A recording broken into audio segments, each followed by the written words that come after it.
Well, our forecheck's got to be better, and we got caught underneath the puck a number of times and gave up some odd man rushes. I thought our D did a nice job handling those odd man rushes and limiting their scoring chances, but too many dangerous situations for my liking is the first one. Okay.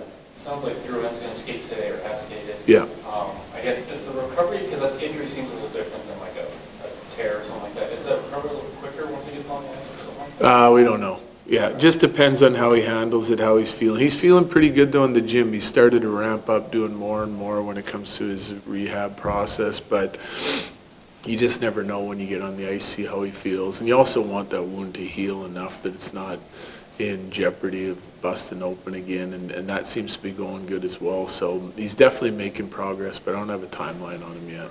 Corey? Two things about Josh. The first thing, so game one in Winnipeg, obviously he makes the pass in the middle of the ice. He had the missed coverage. Just sort of the juxtaposition of him going from kind of the go to game one in the first round to kind of the hero in game one of this round, given that play that he made when it was 3-0. Yeah, I think that's a tough job in the Winnipeg series. Like some of those mistakes happen throughout the course of a game. They just happen to capitalize on both those opportunities, and so it looks bad for Josh after that game. But we really liked this series. Like he was an impactful player on the defending side with the physicality that it brings. And as you've seen throughout the course of the season, he's been making a lot of offensive plays too and involved in our offense. But last night, he makes a huge play to keep it at 3. And like we've been happy with his game on both sides of the puck. I think it's a better year offensively than he's had in quite some time, and yet still like on the defensive side of it, he keeps making plays like that at key times. And last night was just another example. So I mean, he deserves some of the praise. He keeps the game in reach there. Same with Gorgie, keeps the game in reach for a while, and then allows us to find our legs and get our game in order and be able to come back and win that one. He was an important guy for Anaheim for several years, played a lot of minutes. But yeah. Is that offensive stuff, has he found more of that in the last, I guess maybe this season, even compared to 2019 or 2020? Yeah, I don't know. For sure, I think this is his best offensive production. But part of that, I think, with Josh is he's healthy. He's been a really good player for us when healthy, and he had the injury trouble last year, and that can take its toll on you. Like we've seen guys go out and have surgery with the same injury or less, and he tried to fight through it, so he wasn't at 100%. But so in the last few years, I think numbers-wise, it's his best since 17, 18, somewhere in there. So obviously still capable of helping produce, and I think now that he's feeling good, that we can expect that from him. I think it's a really good, solid year. I think he expects to be able to help contribute to our team's success on both sides of the puck, and he's very good at it. We haven't maybe talked about him very much this season since he came back, but the way that Sam Girard is playing right now, not necessarily all over the score sheet last night, but there's several plays in that game where he plays a key role. What can you say about him as a player, the impact that him playing the way that he's playing right now can have on your entire team? Yeah, it's huge. I mean, it's huge, especially when you take the fact that we traded Bo to get Middlestead, right? Like I think the play of G and Mance this season probably allowed us to do that, and then being able to get Walker back obviously helps. But I think G's been exceptional since he's been back. Regular season, playoffs.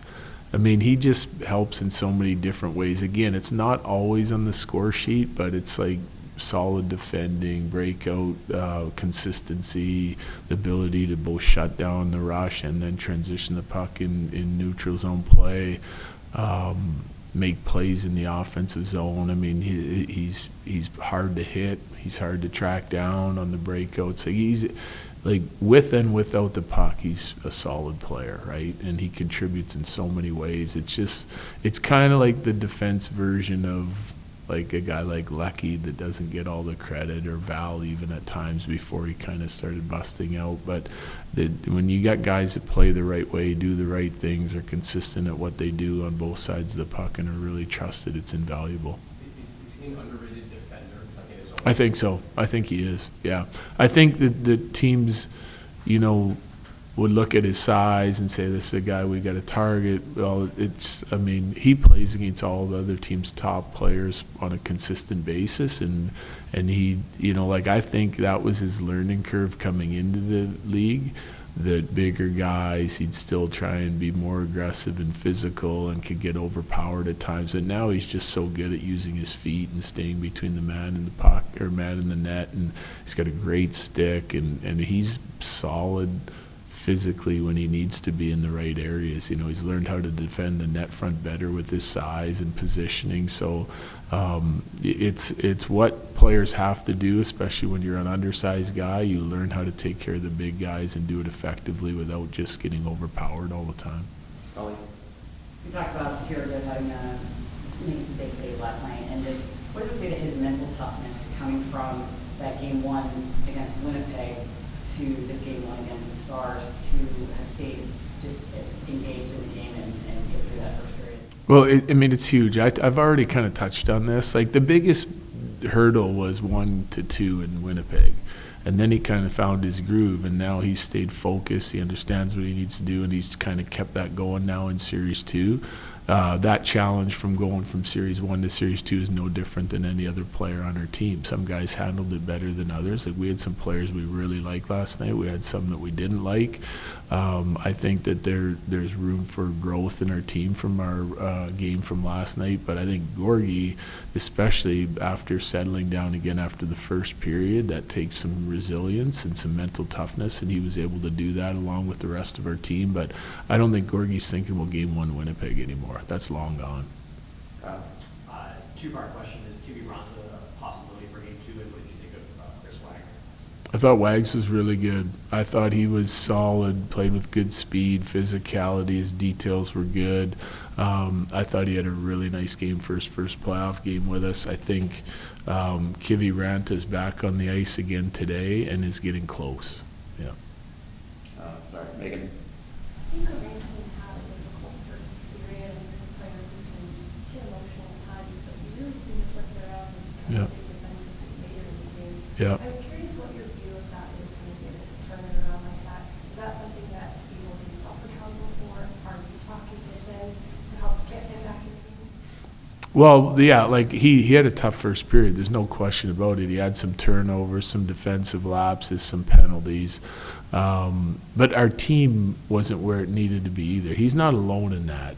I like the fact that he was able to be resilient, same as Gorgie, to get his game back in order, to put importance on the right things, because he was impactful later in the game, and not just on the defensive side, on the offensive side as well. So wasn't Mikko's best game, but I liked his second and third period, and hopefully that's a step in the right direction. Again, like I said, coming out of the break, some players handled it really well, and we're ready to go, and we're dialed in on the detail part of the game and the work ethic that's needed, competitiveness that's needed in this series, and it took some other guys a little bit longer to get there, but it's part of the reason why I said I think we got another step we can take here, because we need everyone going from the drop of the puck tomorrow night. And but I think I do, like, we address issues constantly on the bench and in the room after periods, and I don't need to single guys out to do that. They know when they're good and when they're not good, and sometimes we do, sometimes we don't. But I think the whole room looked at each other and said, hey, we got to be better than that if we want to win this series, if we want to win this game, et cetera, after the first period. I mean, they're competitive guys, and they want to win, and they care. So they're always putting pressure on themselves to be better. Even when they're good, they're putting pressure on themselves to be better. Last one, Evan. You guys have played high event games this year with lots of shots, but last night was pretty low event, not a lot of shots. Do you feel like you're the type of team that can adjust to whatever the game requires and support defensive and more offensive? Yeah, I think you have to be. Because like I said, every opponent, every game can be different. different challenges within the game, things you're doing well that you saw that you need to do well before the game, and then something else springs up during the game that you have to adjust to and get better at, or something that you're having success with that you can keep exploiting. And that's from opponent to opponent. That's with the same opponent from game to game. There's always an evolution of a series, I think. But I think the best teams are teams that can win 1-0 and then also be highly dangerous. And if you need more goals than that they're able to, generate enough chances to be able to stick in games like last night, even when you go down. Yeah, thank you, Jared. Yep, thank you. Thanks, Coach. Thank you.